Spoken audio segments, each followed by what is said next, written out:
So I've been a journalist since 1990. Wrote for MSM up until 2022, then took a break and wrote for The Conservative Woman, just everything I could. I started writing for them in 2021, everything I could on the COVID narrative. Especially, I've got a special interest in vaccine injury. And so I was waiting for that to implode from the get-go. And, we know it did. Then this year in August, the Daily Mail published an article of mine looking at people who were vaccine injured in the COVID vaccine trials. And I'm just completing a second article for them about serious adverse reactions that were picked up in the trials, but people weren't warned about and then went on to develop. So I'm very pleased that, mainstream media is now addressing the issues that we have been discussing for the last 5 years. Yeah, I mean, on that, knowing what you know now and seeing what you've seen, would you want to go back to 2019? Oh, God, what a question. I mean, the way that our lives are being manipulated, if we had forewarning of that, and I did feel that I didn't know how bad it would get, but I felt it would get bad right from the word go. Yes, I'd love to go back and see if we could stop the juggernaut before it started. And, we're still probably only at 20% of people who really have looked at in depth into what's been going on. And 80% of people just think this was all very unfortunate and that the governments are taking action to protect us from it ever happening again, which is kind of depressing, really. I don't know about you, but the whole event of the last 5 years or so has forced me to rethink so much of what I thought I knew about everything. Absolutely. From banking to our birth certificates to the secret societies that we never really took very seriously. We all knew about the Masons, but Skull and Bones and Bilderberg and, all those other societies. We all talk about they, no one's ever mentioned they to us, but somehow we're all talking about they all the time. We don't really know who they are. I think you actually did a very good interview with somebody who talked about the black nobility. Francis Leader. Yeah, that was fascinating and, was a great window into who they possibly are. But what we do know is that we are losing our property, our savings, our money, our land. Somebody's getting it. It's not us. I think it was Jessica Hockett. I don't know if you know her. She's done some fantastic work on the hospital data, particularly in the New York hospitals. And she said on my show, she said in 2020, she started off by looking at the hospital data and she's found herself asking now, did man really land on the moon? And I think that perfectly summarizes where so many of us are now at. Yeah, and 9/11, who was really behind 9/11. And when you've got, Charlie Sheen, the actor, questioning 9/11, I think there is some hope. Yes. We've got a long way to go. Jim Carrey is fairly anti-vaccine. Yeah, and that's because his girlfriend's son developed autism after the MMR. So I came to vaccine injury through Dr. Andrew Wakefield back in 1998. And his paper came out 2 months before my daughter was born. So it was a really hot topic of conversation and one I obviously had to research, and I started out by thinking, oh my goodness, 2 months old to inject a baby, it seems too young. And I went from that to deciding not to vaccinate at all. And that was thanks to two doctors, one who was in my National Childbirth Trust group, which is it's called the NCT in England, and it basically explains what happens when you give birth. And, you know, it's for people who are interested in natural births as well. And she was a young doctor, and she'd been doing her own research, and she'd come to the conclusion that she wasn't vaccinating her daughter at all.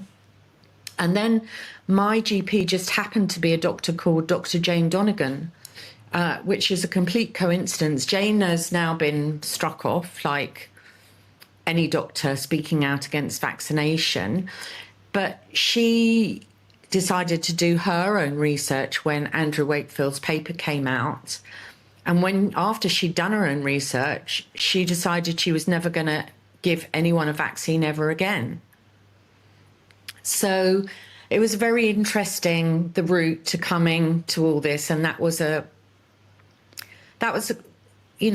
my introduction really to the way that we are manipulated by those who have more power than us, those who have more money than us, really. The segue here is quite easy because we're talking about pharmaceuticals, and you've done some very, very fascinating deep dives into weight loss drugs, and in particular Ozempic. And this is, for me, also quite personal because I have a family member that's been taking Ozempic to lose weight.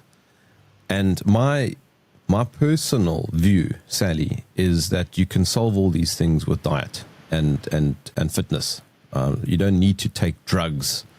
And I mean, I don't know if you know Tim Noakes, but I mean, I've had many shows with Prof. Tim Noakes. He's one of the greatest sports scientists in the world, and one of his big focuses is, of course, diet, nutrition, diabetes, and that sort of thing. And Ozempic is effectively a diabetes drug, isn't it?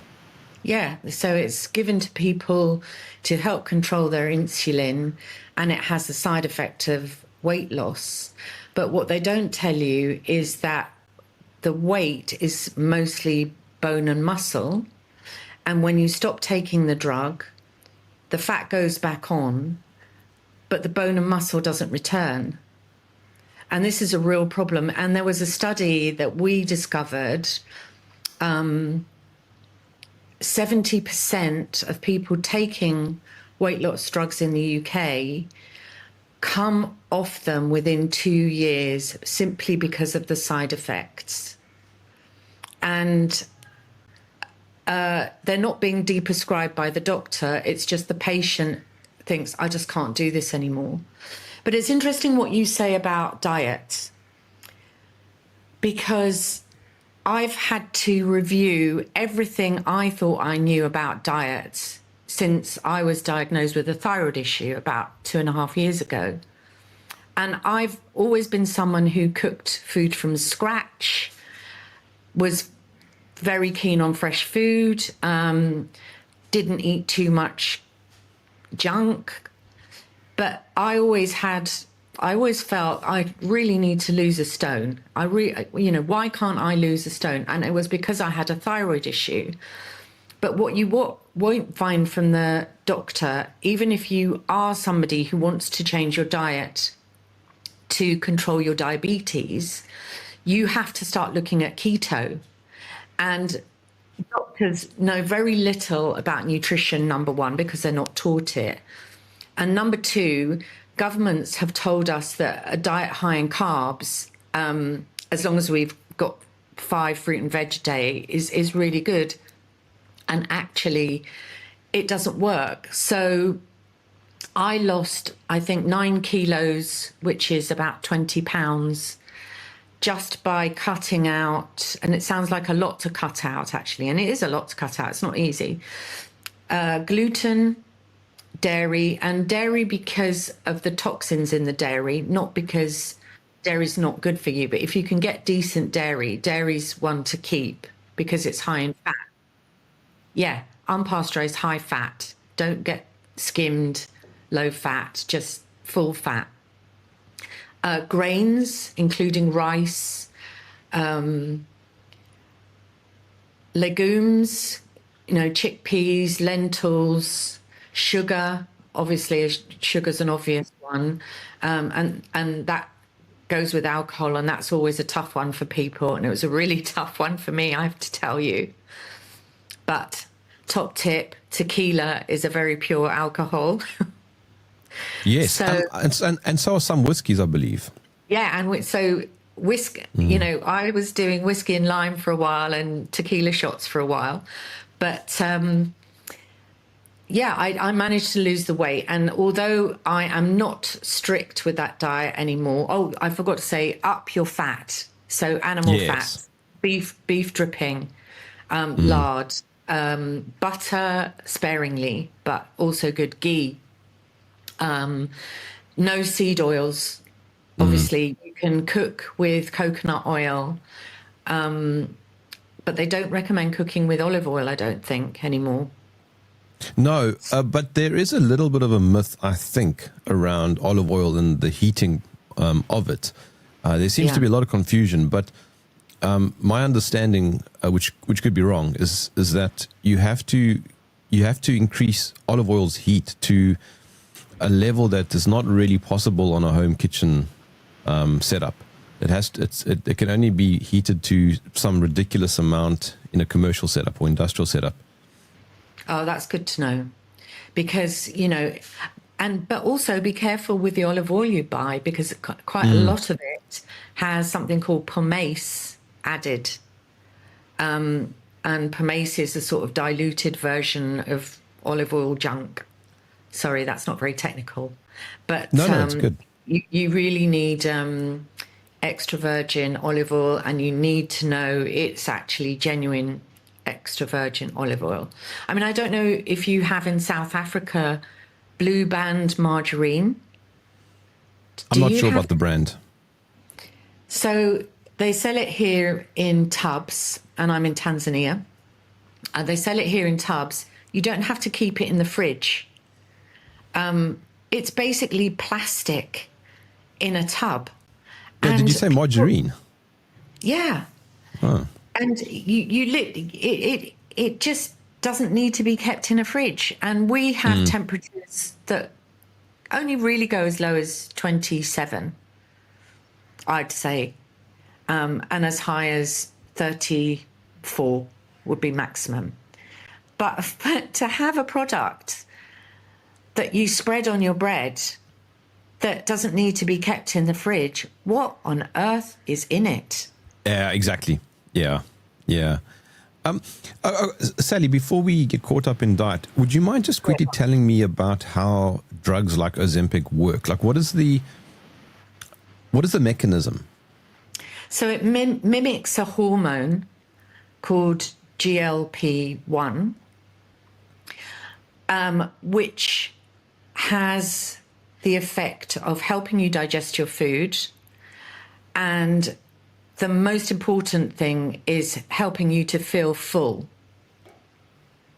And so those are the two basic things, and it helps to regulate your insulin levels.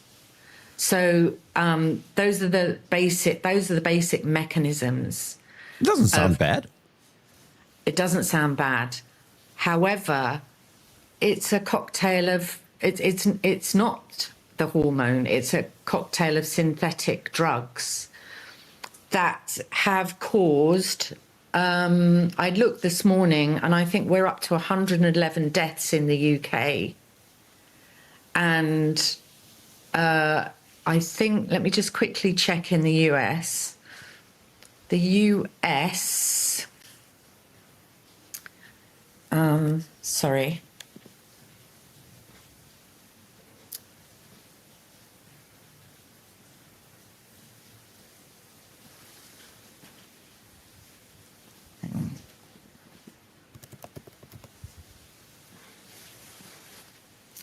The US is 162 since it was associated with weight loss drugs. That's since 2018, but 1,039 since 2013, since those drugs have been on the market. Sure. So, you know, in the scheme of things, is that a lot of death? No, when you consider the population of the UK is 68 million, and US, I don't know exactly, but it's 300 and something million. So these aren't large numbers, but they're horrible deaths.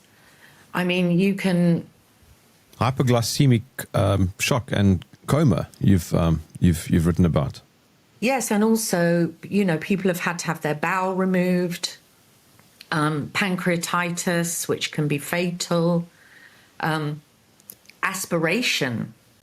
So you inhale liquid into your lungs. You know, really horrible death. One lady collapsed, frothing brown gunk from her mouth. She died. But the sad thing is, I think most people who are using it for weight loss, you know, they want to get slim for their daughter's wedding, or there's an occasion, or they've just struggled. But there was an actress in the US who had a bad experience with one of the weight loss drugs. And she said, you know, I'm a Doritos and onion dip kind of gal. Well, and this is the problem, that people don't realize how toxic junk food is, and you know, how it upsets your equilibrium. And also, even trying to eat healthily, you know, trying to get food that's not sprayed to death with pesticides is also difficult. So we are in a situation where, even if, you know, like me, you were sort of following what you thought was a good dietary guidelines, I was still struggling. And, you know, I talked to so many people. I mean, Sharon Osbourne is a classical example of somebody who is not interested in controlling her weight other than using interventions. So she's had a gastric band, she's used Ozempic, and she looks gaunt these days, and she's saying that she's not really quite sure, the doctors can't work out why she can't put weight back on. So these drugs can be, you know, they can be dangerous. But the thing is, though, Sally, I mean, there's one thing, sorry, Jem. Yes, go on. I forgot about thyroid cancer. And frankly, your thyroid is such an important organ in your body, or gland in your body. It's like the control center for your body temperature, heart rate, how you digest your food. And to be giving somebody that can cause thyroid cancer is frankly really shocking. But the thing now about thyroid itself is that it seems to also be a bit of a pop talking point. Somebody is fat and they go, it's because I've got a thyroid issue. And so now suddenly diet no longer matters, is now all to do with the thyroid. Well, there's an easy test that you can do to check your levels of TSH 2, 3, 4. And it's a blood test, and it will show you if your thyroid is overactive, if your thyroid is underactive. Also, if you check your autoimmune, for autoimmune, you could have Hashimoto's, which is underactive thyroid, or Graves', which is overactive. And it's more common to have underactive. And it's 1 in 20 of us, apparently, and 8 times more women than men. Now, before I was diagnosed, I was constantly getting a fluttering in my throat. And I was thinking, you know, why am I feeling, and that can be related to sort of anxiety. And, you know, if you're feeling nervous about something, I'm thinking, am I suddenly feeling nervous, and why am I suddenly so anxious? And I couldn't really get on top of it, although I'm a great fan of homeopathy and use it for most things. You know, it would die down for a while and then it would come back. But it wasn't until I had that diagnosis of thyroid issue And that was made by Dr. Sarah Myhill, who I don't know if you've come across. She's also been struck off for prescribing too many vitamins.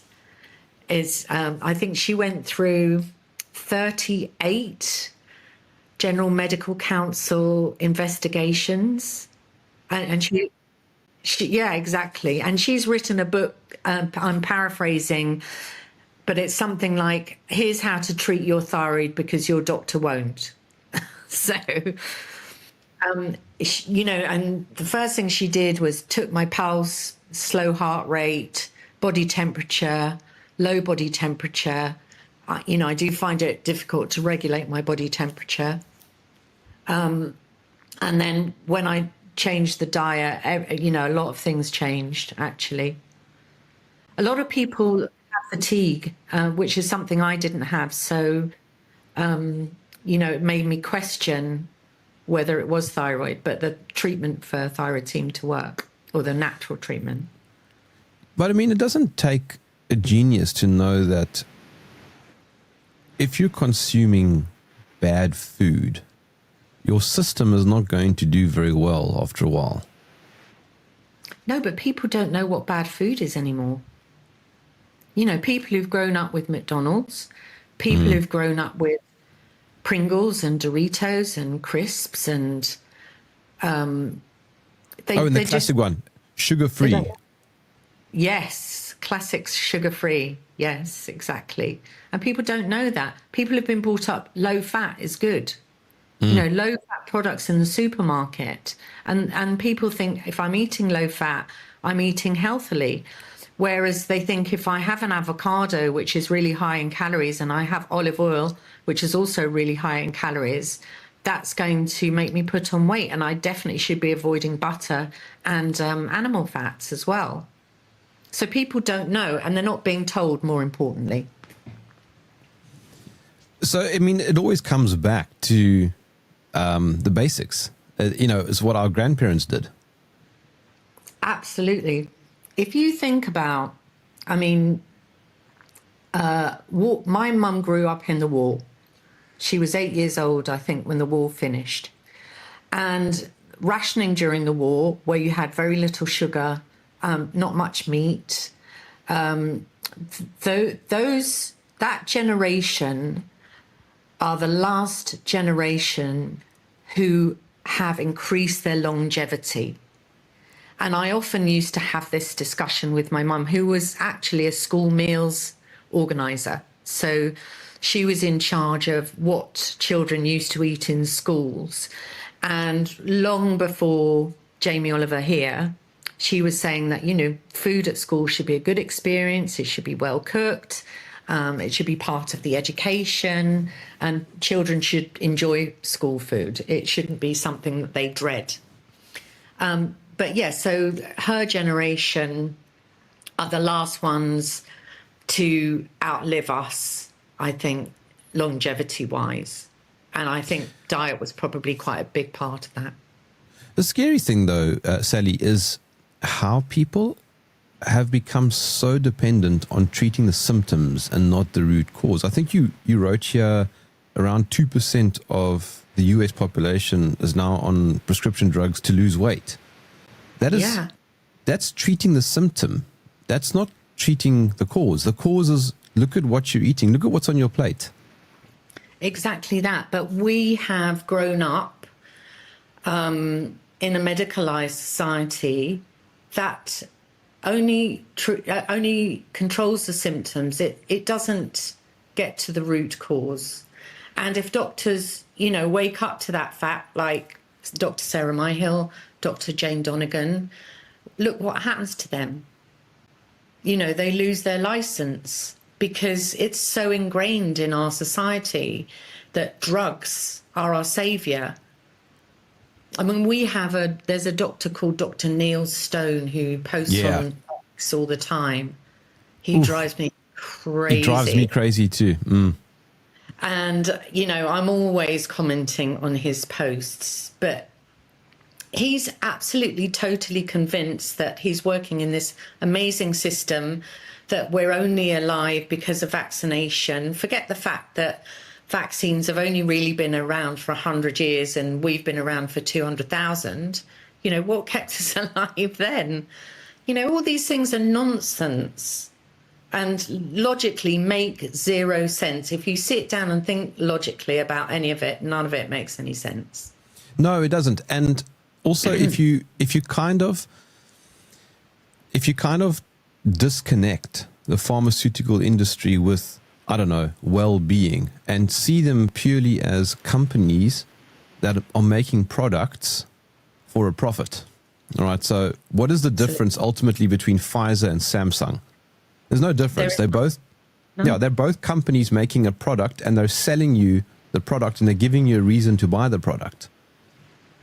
Exactly that. And, you know, once drug companies became public limited companies, and they have to keep coming up with a blockbuster drug that's going to keep them afloat, because I don't know how long their patents last, but drugs come off patent so that everybody gets to access them, not, you know, so paracetamol's off patent, ivermectin's off patent, you know, all these drugs are off patent.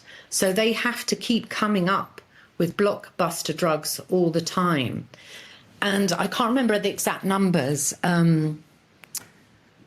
but I think Novo Nordisk are in line to make 3 trillion from their weight loss drugs. So they're the ones who made Ozempic, eh? Yeah.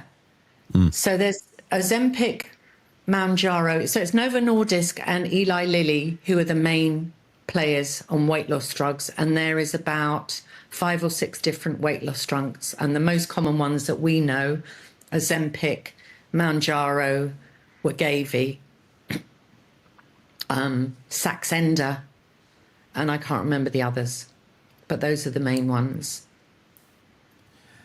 In one of your articles, you mentioned a number of celebrities that promote these drugs, and that's a major issue for me, because celebs never seem to get this right.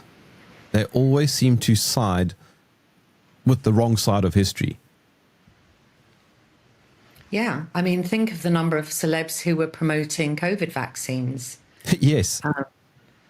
And I wonder why that is, though, Sally. Why do you think that is? I don't know. I mean, I always had a lot of respect for Helen Mirren. And she said that she learnt in the early days to live on lentils and nothing, so that she would never have to take a job where she felt compromised. But I'm sure Sharon Osbourne is mentioning that she's taking Ozempic in order to get free Ozempic prescriptions, and you know, possibly paid for saying it. So it's a kind of endorsement. There's something interesting also. Ozempic is a prescription drug. That should already be signaling your alarm bells. Yes, and as a prescription drug, you know, you're not allowed to, doctors aren't allowed to prescribe it to anyone who's got a BMI under 30. But then it's available online through private pharmacies, so people can just buy it. And that can cause a problem because, number one, you're not entirely sure what's in the drugs that you're buying. So a lot of them are cut with amphetamine. And taking an amphetamine will have the same effect as making you lose your appetite, but it will just, you know, give you that horrible speedy sensation. Some people like that as a recreational drug, but yeah, it's another story. But I mean, I'm thinking of my family member who takes Ozempic to lose his appetite. It's so easy. Have a big plate of bacon and eggs in the morning that's been fried in lard or butter, and have coffee if you want. That's you've ground your own beans and you've added cream to it. I promise you're not going to be hungry for the rest of the day. 100%. And you know, that was one thing I really noticed when I was doing I did paleo keto, not just keto. So Paleo. So you had a few vegetables meat. in it. No, so paleo as in meat, keto as in, Low high carb. fat, Oh, basically. okay. All right. Okay. And and it took probably a week or so, but I totally stopped thinking about food. And the weight came, it really came off very quickly. And, you might notice I'm over 40. And No, you don't look it. once you get over 40, it is more difficult to lose weight. But seriously, I dropped a dress size, and you would be thinking at my age you would be increasing a dress size. So that was amazing. As you know, I was recently in China, and something that is almost impossible to do there is ketogenic, unless you're, I don't know, unless you really, really know, the shops and all that kind of stuff, because they are typically Asian and they eat large amounts of noodles and rice. But here's what's so weird to me, Sally, and I mentioned this to Tim Noakes also, and to Zoe Harcombe, whose work is fantastic. You don't see many fat women in China. And I say fat women because that is a very specific observation. You don't see that many fat men either, but you see more fat men. But the point is that you see very few fat women in China, and yet they eat these high starch diets. And it's something that doesn't compute. I can't quite wrap my head around. And what Tim has argued is that it's because they also have a genetic history that might be more accustomed to, say, us, in more westernized countries. Well, this is true. And I ran a doctor's conference here with the American organization Freedom Healthcare. And we had Sally Fallon Morell from Weston Price. We had the father of the vegan diet. And those two were very interesting because Weston Price is obviously all about high dairy. Yeah. But they were showing us pictures of the reason they come to the high dairy was because these villagers in the Swiss Alps, lived mostly on dairy, and look how healthy they were and what amazing teeth they had, et cetera, et cetera, et cetera. The other guy, Colin T. Campbell, that's his name. Yes, he's quite well known for that whole vegan.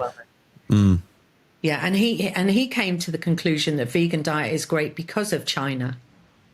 Yeah, he did the China study, I think. Hey, sorry for interrupting. Exactly that. Yeah, exactly. You're right. So he did the China study. So that got me to thinking, well, look, come on, you both can't be right. It can't, so what is the factor that we're missing here? And it may well be genetics. It may well be that if you talk to quantum biologists, they say that you should really only eat food that is indigenous to where you live, because your body is used to, and that's how you've developed, and et cetera, et cetera. So there is an element that we're missing somewhere. And so it's not all about calories. It's not all about vegan or vegetarian or carnivore. There's something else. But they also use chopsticks. And I mean, I don't know if you've eaten with chopsticks, but you can't really do very well with chopsticks. No, they do better than us for sure. I don't know how they do the rice. I mean, I never get rice in my mouth with chopsticks. but I mean, that's what I'm saying, is that you end up eating less food. Yeah, maybe that. And eat slower, potentially. Funnily enough, in Tanzania, you rarely see a fat man. Rarely. Oh, and they're really? Their diet the same. Lots of rice. That rice is the staple. But you see far more fat women. But I think that's also a visually appealing, it's part of the culture and African culture, yeah. yeah. But something that really red pilled me quite a large amount a number of years ago about staple foods in Africa, particularly, was remember the book Why We Get Fat? What's his name? And he also wrote Good Calories, Bad Calories. I've now gone blank.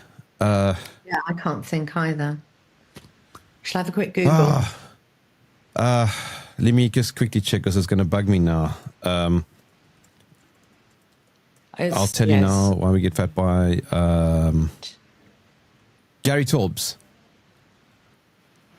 Okay. And he's written incredible deep dives on rice and staple foods. And because he was trying to answer the question, why in so many African villages that are poverty stricken do you see so much obesity?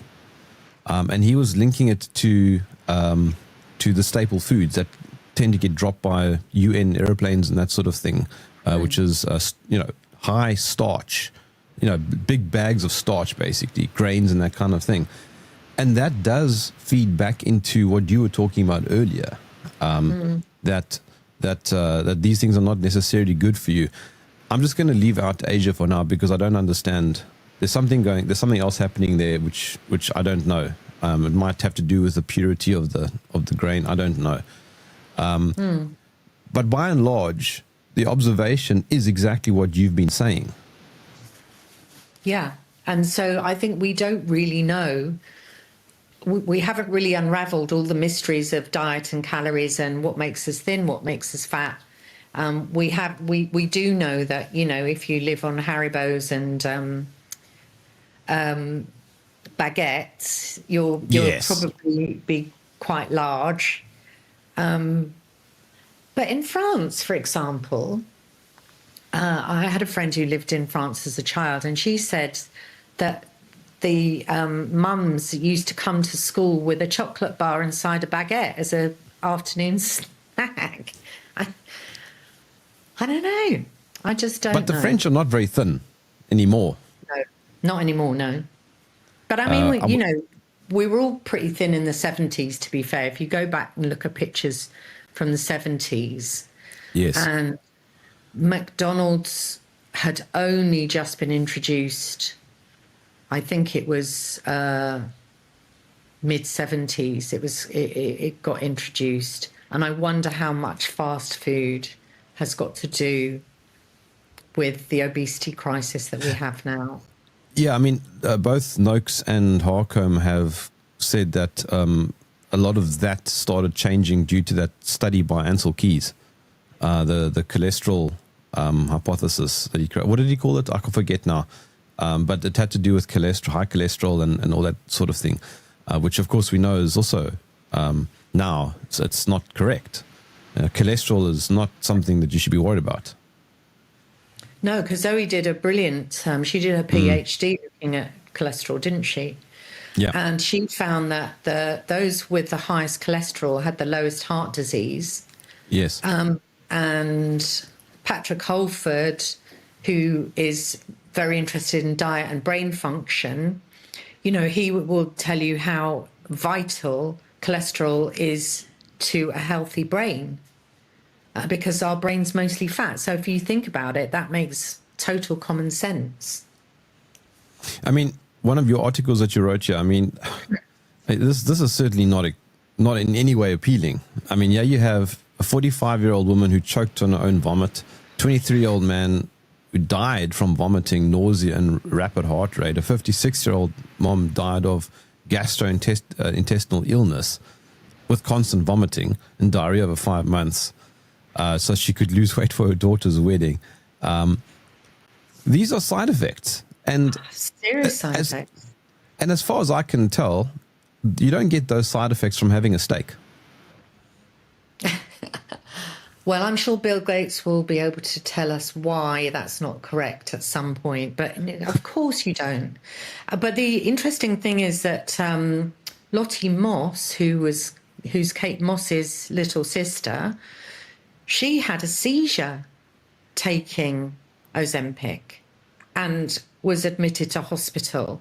I mean, she wouldn't have been fat in any way, shape, or form, but the modelling industry is brutal when it comes to weight. You can be a size 2 and be too fat to model. You've got to be a size 0.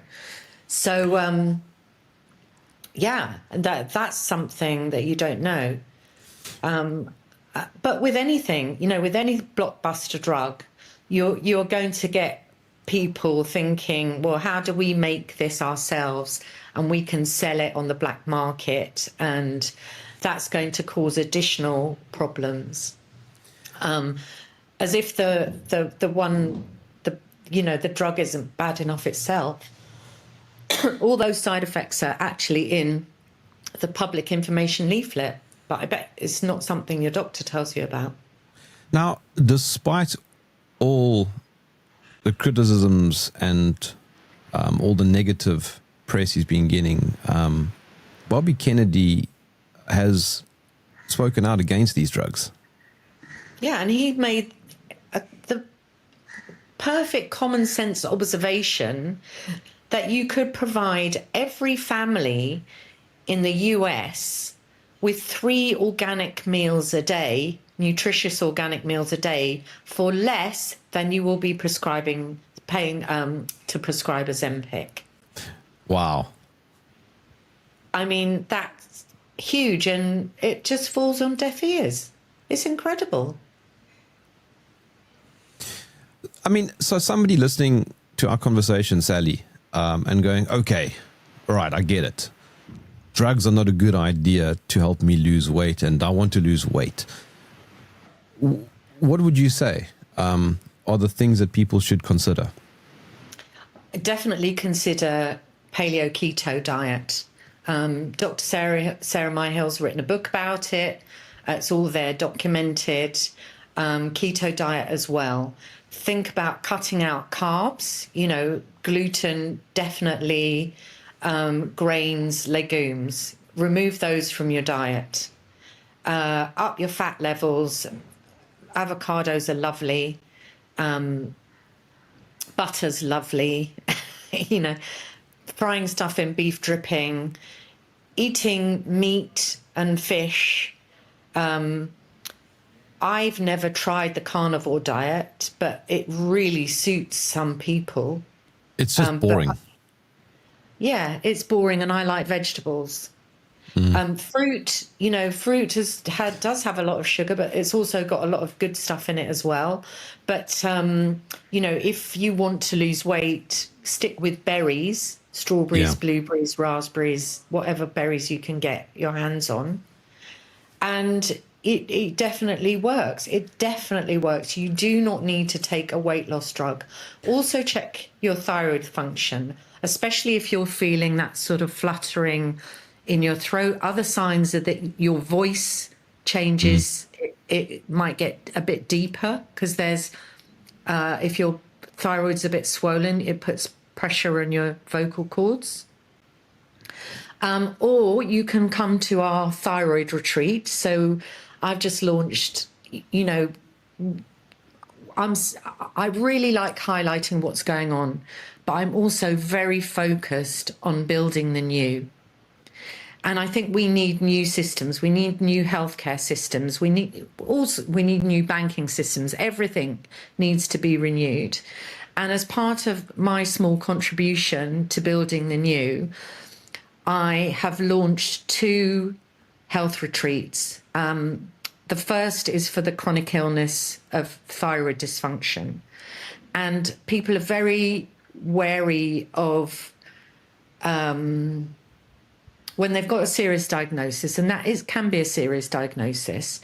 I think people are wary of looking for alternatives.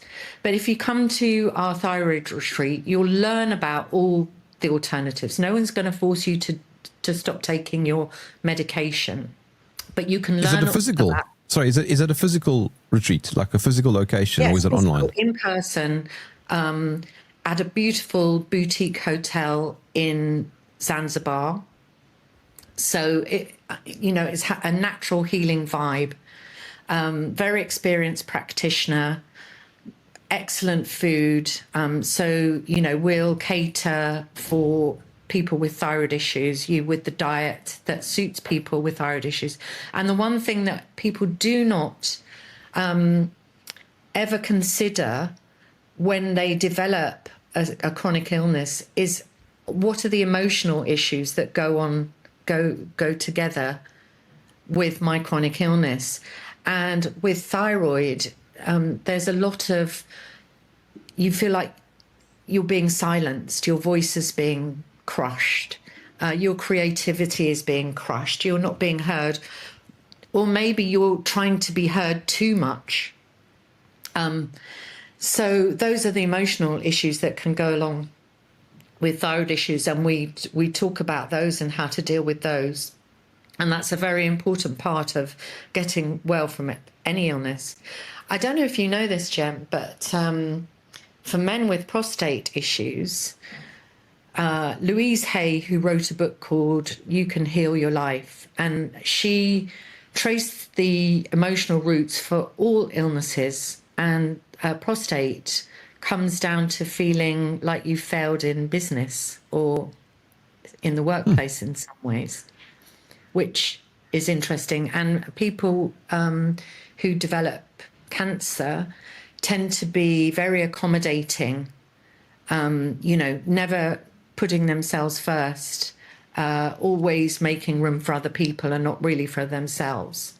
So there have been some very serious studies looking at emotional issues causing physical problems. And I think the main one is heart issues go along with being very angry,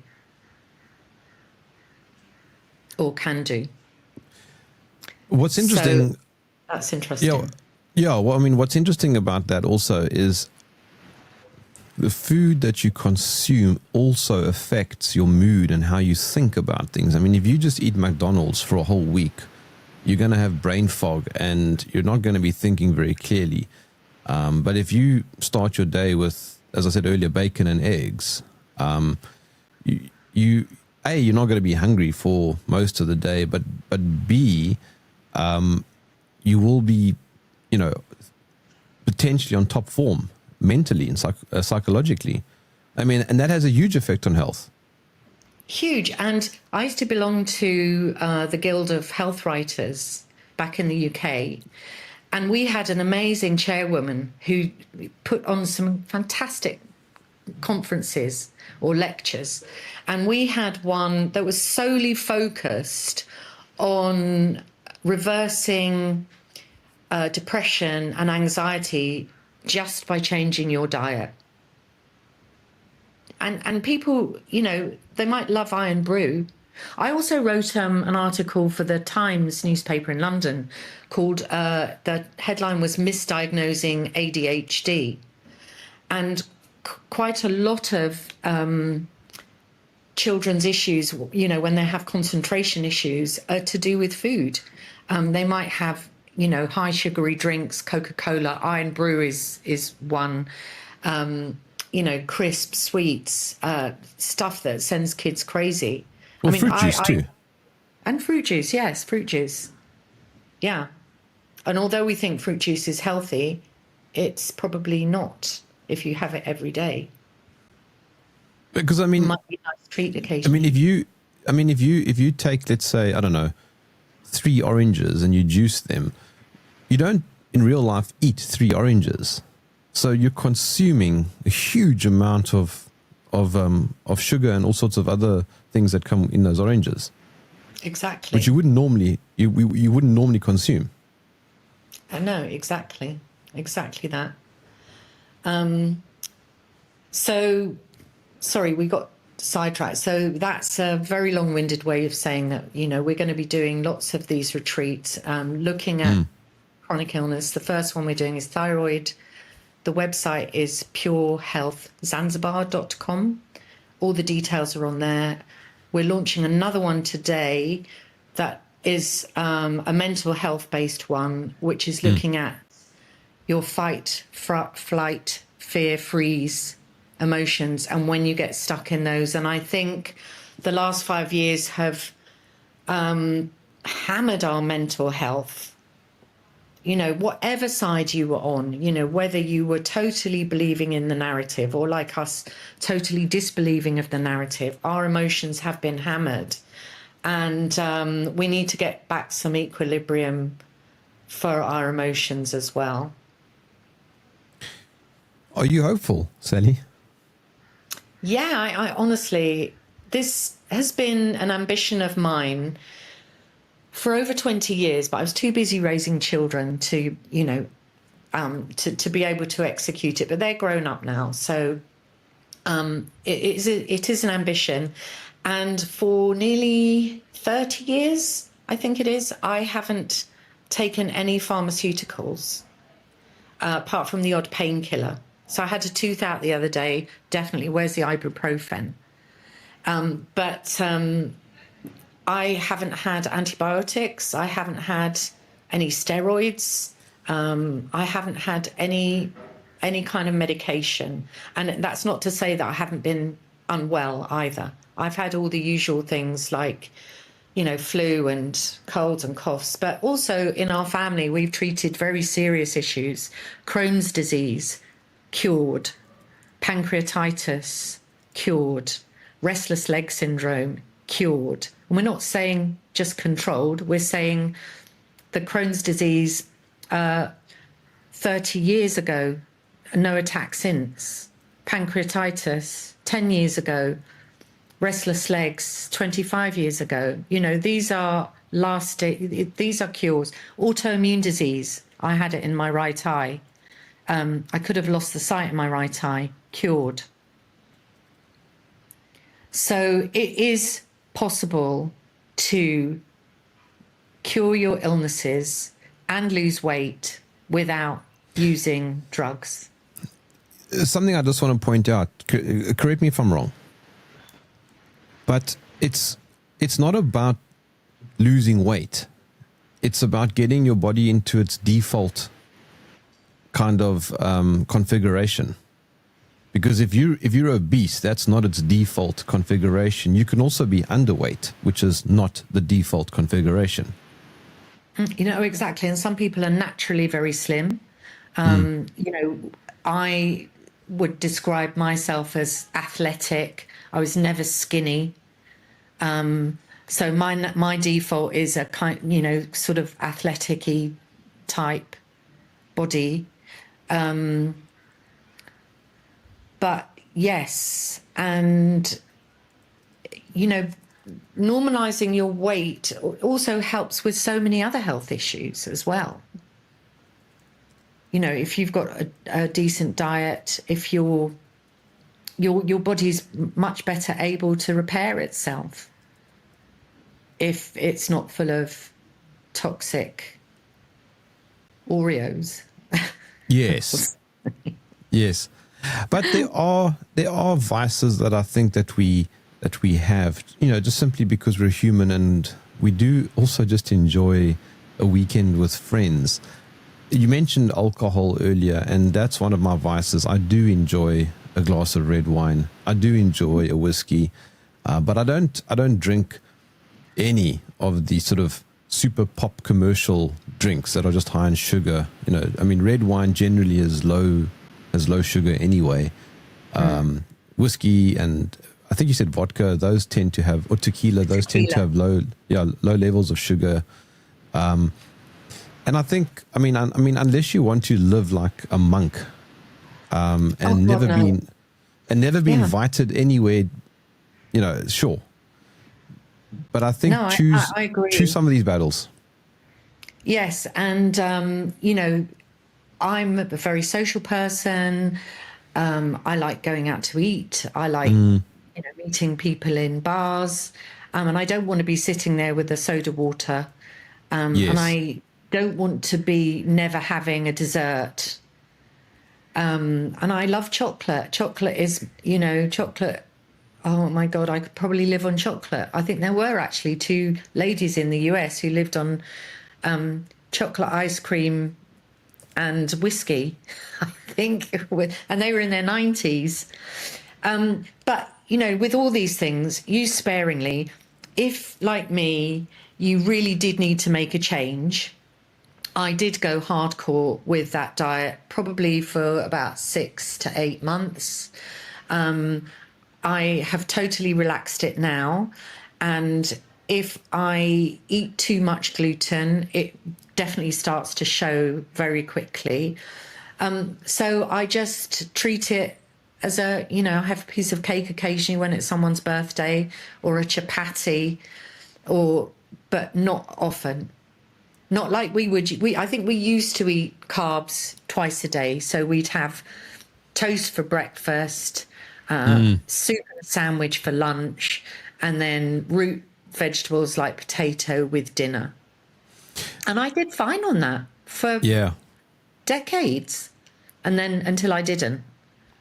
Yes. So if you are struggling with your weight, that is your body telling you you need to do something to change. It doesn't necessarily need to be as hardcore as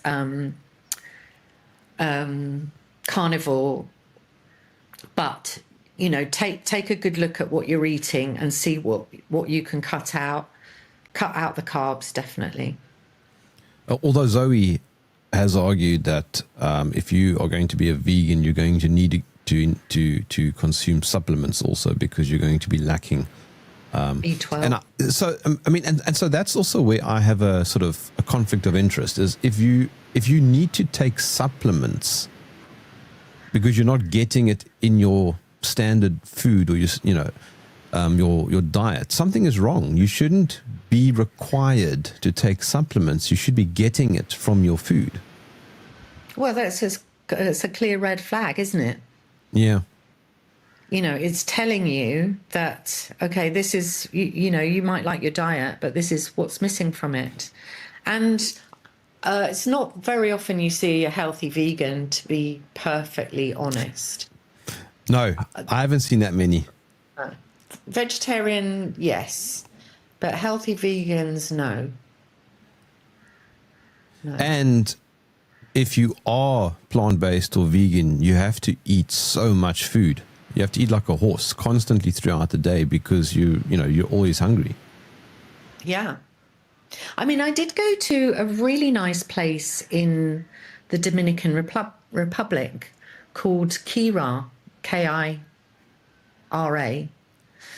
And they had vegan food, and I was thinking, oh, this is going to be just awful. But my eldest daughter at the time wanted to be vegan, and I thought, well, let's go and do this, and so it'll be great for her. But actually, the food was delicious, but it was very well balanced. You've got veg and 2 veg. We would have meat and 2 veg, but you've got veg and 2 veg. So you're not just having one sort of portion of vegetables. And they were making vegan bread as well. So you could, you could eat sort of gluten-free bread, and that was all fine. And it was really good food, I have to say. So if you do a vegan diet properly, and my darling best friend Carol, who died of breast cancer, she never ever liked meat in an era when nobody was a vegetarian. But when she was diagnosed with cancer, she totally changed her diet. So she cut out meat, which she never really liked, and she really began to transform. Before she changed her diet, she looked like that she was going grey and turning solid. She lost a lot of weight and started to look much healthier, and her tumours started to shrink as well. Unfortunately, she followed the doctor's advice, and once her tumour started to shrink, because she'd been diagnosed at stage 4, she went on to have chemo, but she was dead within a week because she had a bad reaction to it. Wow. Yeah. But it was an amazing transformation. So you do need to listen to your body, and we've been told not to, right from being kids. Yeah, I mean, that's what happened in 2020. Listen to us. We are the most informed on what's best for you. Stay indoors, wear a mask. Fear healthy people, you know, and take this injection in your arm. Yeah, when you to close the gyms, keep the off licenses open. Come on. Okay. It was like All right, a bad Sally. IQ test. Let's come in for a landing. Will you give me your website for your retreats again? It is purehealthzanzibar.com. We've got an Instagram page, Facebook page, website. And how else can my audience follow your work? You can find me at The Conservative Woman. So everything I've written, I think there's about 160 articles, 3 articles on Ozempic. I've got one in the pipeline to update. But everything I've written about vaccine injury, our health authorities, transgender agenda, anything that's controversial and not really being covered by mainstream.